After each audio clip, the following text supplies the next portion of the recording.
আমাদের বাসায় হিন্দু মানুষ ভাড়া থাকে আর তারা ঘরের মধ্যে ছবির পূজা করে। এখন কি তাদের ভাড়াটি হিসাবে রাখা যাবে কি? গুরুত্বপূর্ণ একটি মাসআলা।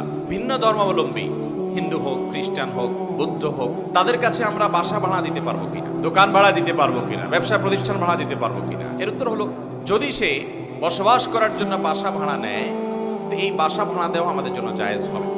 যদিও সে বাসার মধ্যে আল্লাহ ছাড়া অন্য কারোর উপাসনা করে, এটি তার বাসা ভাড়ার মূল উদ্দেশ্য না। মূল উদ্দেশ্য হলো তার বসবাস করা, পাশাপাশি সে এগুলো করে, তো এর দায়ভার বাড়ি মালিকের উপরে বর্তাবে না এবং তাকে বাসা ভাড়া দেওয়া জায়েজ হবে।